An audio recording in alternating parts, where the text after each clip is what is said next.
beberapa hari ke belakang ini tuh sering hujan terus, angin, banjir lagi-lagi nih Mas, Jakarta nih Mas. Terus untuk polusi juga gagasannya gimana untuk menanganinya? Yang pertama saya polusi dulu ya. Memang nggak bisa bim salah bim. Harus ada kebijakan yang betul-betul dirumuskan dengan baik. Sebagai contoh, kalau Jakarta ini penyelesaiannya hanya Transjakarta, nggak bakal bisa. Sebenarnya sekarang ini orang ada 14 golongan naik Transjakarta, naik bus itu sudah digratiskan.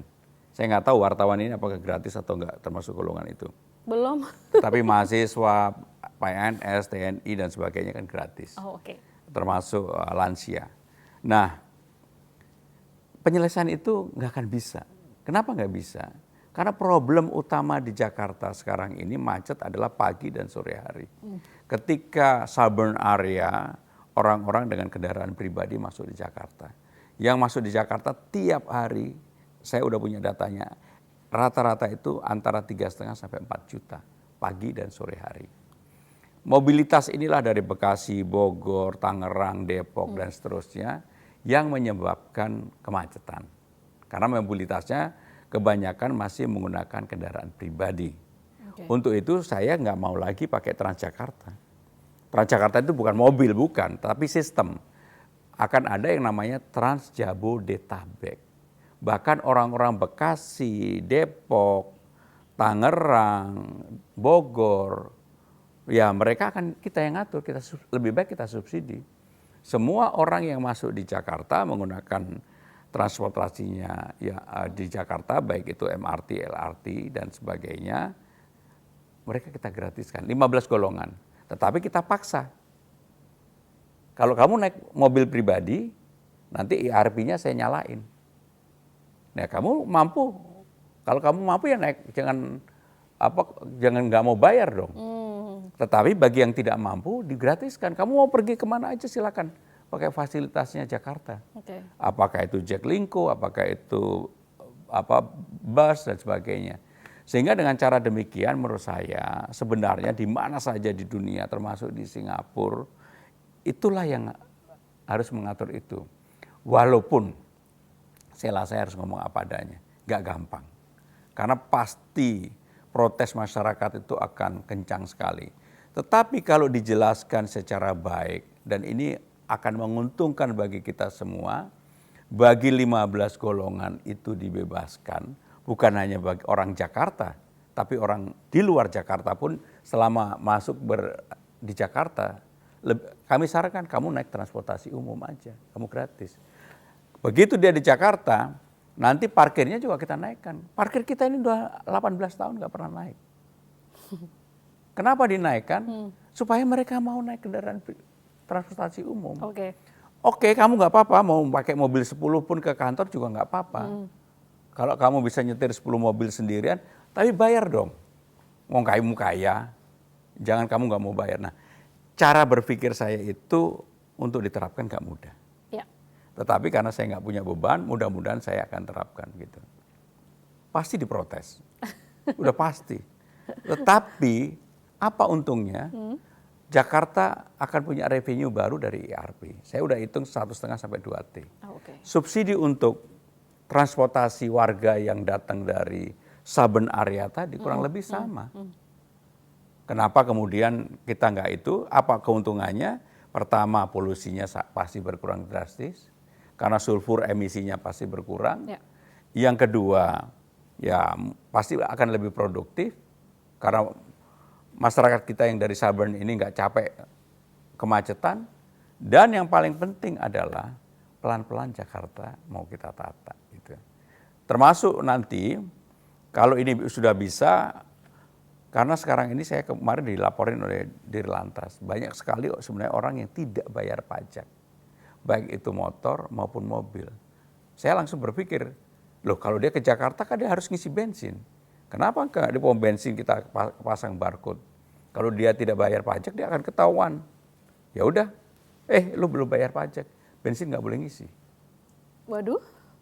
Begitu masuk nanti kalau IRP-nya udah jalan, di barcode-nya juga muncul, ini mobil belum bayar pajak, di mana pasti akan bisa dicegat oleh lalu lintas, polisi lalu lintas. Dia parkir, tempat parkirnya semuanya sekarang pakai barcode. Barcode-nya juga, ini belum bayar pajak, ya udah mobilnya di sini dulu, bayar pajak dulu baru diambil. Oh my God. Ya, kalau mau ini menjadi bagus, menertibkan orang untuk membayar pajak. Membayar pajak kan udah menjadi kewajibannya. Betul, betul. Sehingga dengan demikian pengaturan itulah yang saya pikirkan. Saya bersungguh-sungguh pengen menerapkan, walaupun pasti tantangannya itu besar. Untuk mengatur hal yang kecil aja tantangannya besar. Contoh, kamu nggak tanya saya, contohnya. Contohnya? Monogami di ASN itu tantangan. Itu. Kenapa bisa ada berita itu, Mas? Ya, saya pengen ASN itu udahlah konsentrasi untuk kerja. Iya. Ya ngapain? Oke. Kamu pasti setuju kan? Setuju dong Wah, itu. udah. Saya setuju, semua wanita di Indonesia setuju. Pasti setuju. Oke. Ini aku nanggepin yang pertama dulu nih, sebelum nanggepin yang tadi nih. Kayaknya seru kalau dibahas ya. Tapi Mas, Tapi nggak usah dibahas, kita nggak ada pembahasan ini. Oke. Mas, saya yang biasanya naik kendaraan pribadi terus udah beralih pakai kendaraan umum karena memang pindah rumah nih ceritanya gitu kan, dari Jakarta ke Bintaro gitu taruhlah. Ini kadang malesnya itu adalah naik KRL gitu ya. Itu kita berasa kayak syuting film Train to Busan, Mas. Karena itu rebutan, penuh, bahkan bisa dibilang muka itu udah nempel kaca gitu. Kira-kira bakal nambah modanya juga nggak? Jakarta pertama nggak bisa dikelola dengan begini terus. Modalnya memang frekuensinya harus ditambah. Hanya problemnya adalah sistem pengaturan frekuensinya belum berjalan dengan baik. Kamu kalau kemudian pergi berangkat ke Jakarta itu di atas jam 9:30, pasti kosong. Iya. Jadi puncaknya itu nanti akan naik lagi di atas jam 3. Mulai jam 3 sampai jam 7 itu penuh. Kalau pagi dari jam 6 sampai jam 9:30 pasti penuh. Nah, di luar itu terjadi kekosongan. Jadi banyak kemudian alat transportasi ini menjadi idle. Bahkan kalau kamu lihat loop yang kemarin sempat diusulkan, koridor 1, kan sempat diusulkan tuh yang rame banget. Dari Blok M terus Trans itu, karena nggak tahu tiba-tiba ada yang mengusulkan, itu usulannya terlalu berani lah, dan saya pasti tolak gitu, karena itu menjadi koridor yang utama. Nah, kalau kemudian pengaturannya pekerjaan itu nggak semua orang harus misalnya bekerja pada jam yang sama, karena kan banyak juga di kantor-kantor swasta terutama orang lebih dibutuhkan setelah jam makan siang. Kenapa yang seperti itu tetap diwajibkan masuk pagi hari jam 7, jam 8? Karena apa? Harus ceklek di kantornya. Kan banyak banget yang seperti itu. Sampai jam 6, padahal dia akan bekerja sepenuhnya mulai dari jam 1 jam. Dan itu biasanya wartawan-wartawan juga kayak gitu juga lah gitu ya. Kamu gak usah tersenyum, aku udah terharu loh. Jadi intinya bahwa pengaturan jam kerja juga. Saya termasuk ketika menjadi Menteri Sekretaris Kabinet 2 periode, saya menerapkan work from everywhere. Oh ya. Jadi, tapi ini bukan artinya orang harus bekerja 4 hari. Kalau itu bukan ide saya. Saya work from everywhere. Kenapa work from everywhere? Jadi gini, COVID itu memberikan pelajaran yang luar biasa. Terutama bagi Gen Z, milenial, ketika saya menerapkan ini, yang dulu biasanya kerjaan mereka itu baru sampai di meja saya, itu jam 4 sore. Tapi dengan sistem baru itu, bisa work from everywhere, jam 8 udah saya nyampe di kantor, sudah di meja saya. Kenapa?